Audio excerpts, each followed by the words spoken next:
ফরজ গোসল না করে গেরস্থলী কাজ করা যাবে কিনা? করি। শীতকালে কান টুপি দিয়ে কপাল ঢাকা অবস্থায় টুপির উপর সিজদা করলে নামাজ হবে কিনা? এরপরে প্রশ্ন হলো আজহার উদ্দিন তুহিন আপনি লিখেছেন, গতকাল দুপুরের পরে ঘুমিয়েছিলাম, ঘুম থেকে জেগে দেখি মাগরিবের সময় হয়ে গেছে। এখন করণীয় কি? আগে মাগরিব পড়বো নাকি আসরের নামাজ পড়বো? কোন মুসলিম মৃত ব্যক্তি কি তার হিন্দু বন্ধুকে দেখতে পারবে? এরপরে প্রশ্ন হলো মাসখানেক আগে আমার একটি কম্বলে বাচ্চার পেশাব লেগেছে। গতকাল আমি অন্য আরেকটি কম্বল সেই পেশাব লাগা কম্বলের উপর দিয়ে গায়ে দিয়েছি। এতে কি দ্বিতীয় কম্বলটি নাপাক হয়ে গেছে? পরে প্রশ্ন হলো হায়েজ অবস্থায় গোসল করে ভেজা শরীরে যে গামছা দিয়ে মোছা হয় সেই গামছা নাকি নাপাক হয়ে যায়, ভেজা গামছা কি পুরোপুরি ধৌত করতে হয়? তারপরে প্রশ্ন হলো মাসিক অবস্থায় যে বিছানায় ঘুমানো হয় এটা নাকি নাপাক হয়ে যায়, মাসিক শেষ হয়ে যাওয়ার পর কি বিছানা ধুয়ে ফেলা জরুরি? জীবনে যখনই কোনো গুরুত্বপূর্ণ কাজ করার ইচ্ছা করেছি আর কাজের আগে সেটা বন্ধু বান্ধবদের সঙ্গে শেয়ার করেছি, সেই কাজ আর আমি সময় মতো করতে পারিনি, এমনটা কি বদনজর বা কারো নজরের প্রভাবে হয়ে থাকে? জিয়ারতের সুন্নাহ সম্মত পদ্ধতি কি? এরপর প্রশ্ন করেছেন, প্রেগনেন্ট অবস্থায় কি সহবাস করার ক্ষেত্রে কোনো বিধিনিষেধ আছে? জামাতে নামাজ পড়লে 4 রাকাত বিশিষ্ট নামাজে 1 রাকাত না পেলে 3 বৈঠক হয়, প্রত্যেক বৈঠকে কি তাশাহুদ দুরূদ পড়তে হবে? এরপর প্রশ্ন করেছেন, প্রেগনেন্ট অবস্থায় কি সহবাস করার ক্ষেত্রে কোনো বিধিনিষেধ আছে? উত্তর হলো শরিয়া দৃষ্টিকোণ থেকে কোনো বিধিনিষেধ নাই, তবে চিকিৎসকদের যদি কোনো পরামর্শ থাকে তাহলে সেক্ষেত্রে সেটি আমলে নেওয়া উচিত নিজেদের কল্যাণ অকল্যাণ বিবেচনা করার খাতিরে। শীতকালে ঠোঁট ফাটার কারণে আমার ঠোঁটে লিপজেল দেই, অজু করার পর ঠোঁটে লিপজেল দিলে অজুর ক্ষতি হবে কিনা? তাহলে আর বিলম্ব না করে আমরা ইতিমধ্যে যে সমস্ত প্রশ্ন পেয়েছি সেগুলোর উত্তর দেওয়ার পালায় প্রবেশ করি। শীতকালে কান টুপি দিয়ে কপাল ঢাকা অবস্থায় টুপির উপর সিজদা করলে নামাজ হবে কিনা? সাধারণ অবস্থায় কপাল সরাসরি ফ্লোরে বা যেখানে সিজদা দিচ্ছেন সে জায়গায় রেখে সিজদা দিয়ে সালাত আদায় করতে হবে। যদি শীতের আতিশয্যের কারণে, অতিরিক্ত শীতের কারণে কষ্ট হয় এবং সেক্ষেত্রে টুপি খুলে এভাবে সালাত আদায় করাটা আপনার জন্য কষ্টের হয়, তাহলে সেক্ষেত্রে আপনি টুপির উপর সেজদা দিলে নামাজ আদায় হয়ে যাবে। কিন্তু একান্ত আপনার প্রয়োজন ছাড়া যদি আপনি কপালের উপর এরকম কোনো কিছু দেন, মোটা কিছু দিয়ে যদি আপনি আলাদা আবরণ তৈরি করেন তারপরে সেজদা দেন, তাহলে সেক্ষেত্রে সেটা মাকরুহ হবে। এরপরে প্রশ্ন হলো মাসখানেক আগে আমার একটি কম্বলে বাচ্চার পেশাব লেগেছে। গতকাল আমি অন্য আরেকটি কম্বল সেই পেশাব লাগা কম্বলের উপর দিয়ে গায়ে দিয়েছি। এতে কি দ্বিতীয় কম্বলটি নাপাক হয়ে গেছে? উত্তর হলো যে আপনার যে কম্বলে বাচ্চার পেশাব লেগেছে সেই কম্বলের উপরে যে আরেকটা কম্বল দিয়েছেন, এই কম্বলে ওই কম্বলের আগে থেকে যে পেশাব লেগেছিল যেটা শুকিয়ে গিয়েছে সেখান থেকে কোনো দুর্গন্ধ লেগে গেছে কিনা, যদি আপনার এই কম্বলে যেটা পরে বিছিয়েছেন এটা পেশাবের দুর্গন্ধ এখানে স্পষ্টত পাওয়া যায়, তাহলে ওই অংশটা নাপাক ধরা হবে, এরপর আপনি সালাত আদায় করতে পারবেন না। আর যদি কোনো আলামত না পাওয়া যায় তাহলে সেক্ষেত্রে একটা নাপাক কম্বলের উপর আরেকটা কম্বল বেছানোর কারণে সেই কম্বলটাও নাপাক হয়ে যাবে, এরকম কোনো বিষয় কিন্তু নয়। এরপরে প্রশ্ন হলো আজহার উদ্দিন তুহিন আপনি লিখেছেন, গতকাল দুপুরের পরে ঘুমিয়েছিলাম, ঘুম থেকে জেগে দেখি মাগরিবের সময় হয়ে গেছে। এখন করণীয় কি? আগে মাগরিব পড়বো নাকি আসরের নামাজ পড়বো? মাগরিবের সময় হয়ে গেছে এটি দেখার পরও আপনার জন্য উচিত হবে আগে আসরের নামাজ পড়া। আসরের নামাজ পড়ার পর আপনি মাগরিবের সালাত আদায় করবেন। আর যদি এমন হয় যে মাগরিবের জামাত ছুটে যাবে অথবা মাগরিবের ওয়াক্ত ছুটে যাবে আসর পড়তে গেলে, এত দেরি করে উঠেছেন, তাহলে সেক্ষেত্রে আগে আপনি মাগরিব পড়ে নেবেন, তারপর আসর পড়বেন। কিন্তু সাধারণ অবস্থায় যদি আপনার হাতে সময় থাকে যে আগে আসর পড়ে তারপর মাগরিব পড়তে পারেন, তাহলে সেক্ষেত্রে আপনাকে ধারাবাহিকতা রক্ষা করে আগে আসর পড়তে হবে, তারপর আপনি মাগরিব আদায় করবেন, এটি হলো আপনার কর্তব্য। এরপরে প্রশ্ন করেছেন মাহিদা আক্তার, আপনি লিখেছেন, কোনো মুসলিম মৃত ব্যক্তি কি তার হিন্দু বন্ধুকে দেখতে পারবে? উত্তর হলো হ্যাঁ, এতে কোনো অসুবিধা নেই, এটি দেখতে পারবে। কোনো মুসলিম মারা গেলে তার লাশ বা মৃত ব্যক্তিকে তার অন্য ধর্মাবলম্বী কোনো বন্ধু, সহপাঠী কিংবা প্রতিবেশী বা অন্য কেউ তাকে দেখতে মৌলিকভাবে কোনো অসুবিধা নেই। জীবদ্দশায় যারা তাকে দেখতে পারতেন বা শরীয়ত দৃষ্টিকোণ থেকে যাদের দেখতে কোনো বাধা ছিল না, মৃত্যুর পর সে মানুষগুলো তাদেরকে দেখতে পারবেন, মৃত ব্যক্তিদেরকে দেখতে পাবেন এবং তাতে নতুন কোনো অসুবিধা তৈরি হবে না। এরপরে প্রশ্ন হলো হায়েজ অবস্থায় গোসল করে ভেজা শরীরে যে গামছা দিয়ে মোছা হয় সেই গামছা নাকি নাপাক হয়ে যায়, ভেজা গামছা কি পুরোপুরি ধৌত করতে হয়? উত্তর হলো যে আপনি কোনো কারণে শরীর নাপাক হয়েছে, গোসল ফরজ হয়েছে, তাহলে সেক্ষেত্রে আপনার গায়ে ভেজা কোনো গামছা দিলে যে গামছা নাপাক হবে তা কিন্তু না। একজনের ধরুন গোসল ফরজ হয়েছে, গোসল করার পর শরীরে কোনো নাপাক নেই, গোসল করা হয়ে গেছে, পুরো শরীর পাক পবিত্র হয়ে গেছে, এখন তিনি কোনো গামছা দিয়ে সেটা মোছামুছির কাজ করলেন, তাতে কোনো অসুবিধা নেই, এই গামছার নাপাক হবে না।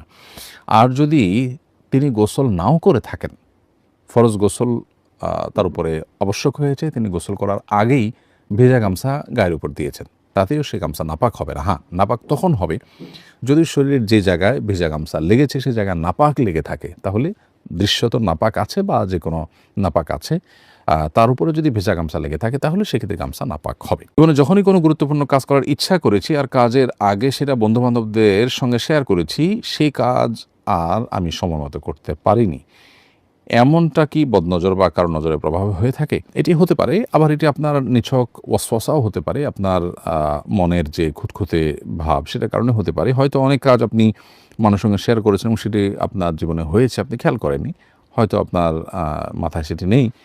তো এটিও হতে পারে। আবার এটাও ঠিক যে অনেক গুরুত্বপূর্ণ কাজ, লোভনীয় কাজ বা খুব আকর্ষণীয় কোনো অ্যাচিভমেন্ট যখন থাকে, সেটা যখন মানুষের খুব বেশি শেয়ার করা হয় বদনজর লাগার একটা আশঙ্কা থাকে। এজন্য এ ধরনের কাজ মানুষের সাথে খুব বেশি আগেভাগে শেয়ার না করা উচিত। যে পর্যায়ে গিয়ে শেয়ার করলে আর অসুবিধা নেই, সে পর্যায়ে শেয়ার করা যেতে পারে। তারপরে প্রশ্ন হলো, মাসিক অবস্থায় যে বিছানায় ঘুমানো হয় এটা নাকি নাপাক হয়ে যায়, মাসিক শেষ হয়ে যাওয়ার পর কি বিছানা ধুয়ে ফেলা জরুরি? উত্তর হলো না, এটা সঠিক কোনো কথা নয়। মাসিক হলে সে অবস্থায় যদি কোনো বিছানায় কোনো নারী ঘুমান, সে বিছানা নাপাক হয়ে যায় না।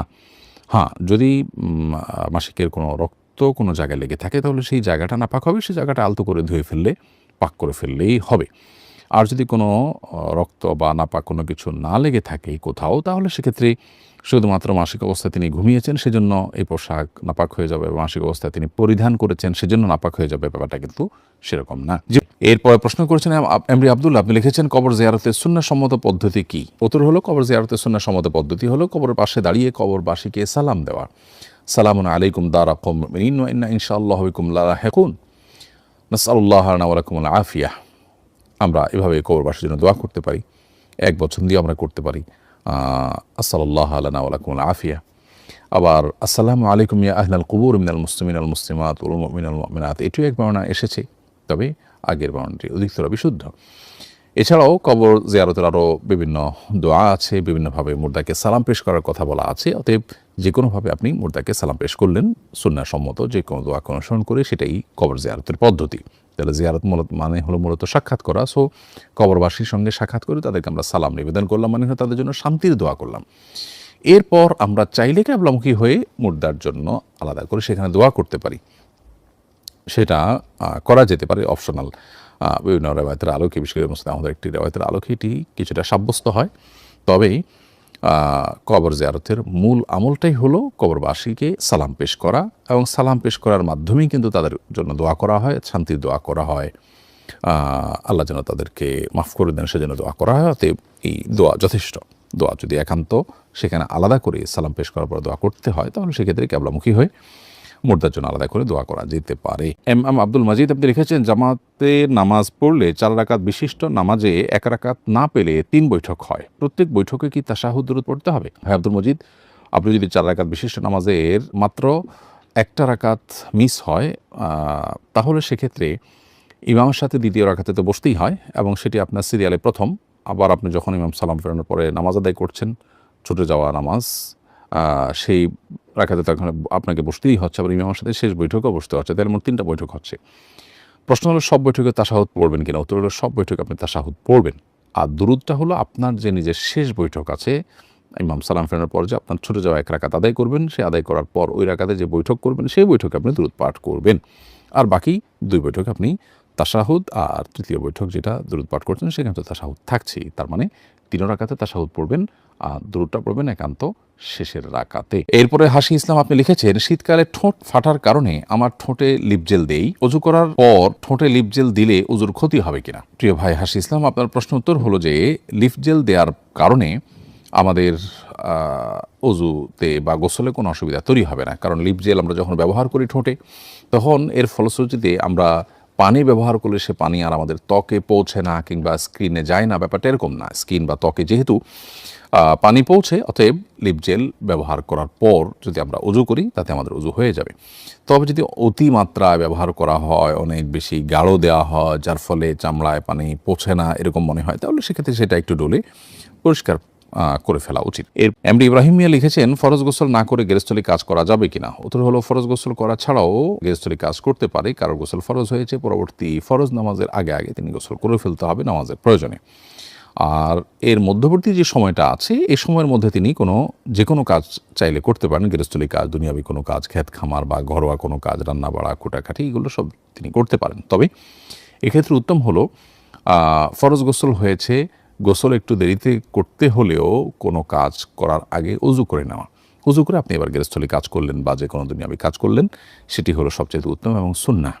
যদি সেটা কোনো কারণে করতে না পারেন তাহলে সেক্ষেত্রে আপনার কোনো ফরজ তরক হবে। বা আমাদের এই ভিডিওটি যদি আপনার ভালো লেগে থাকে তাহলে ভিডিওতে একটি লাইক দিতে পারেন এবং আপনার প্রিয়জনদের সাথে শেয়ার করতে পারেন, এবং এইরকম আরও ভিডিও পেতে আমাদের ইউটিউব চ্যানেলটি সাবস্ক্রাইব করে পাশে থাকা বেল আইকনটি অন করে দিন।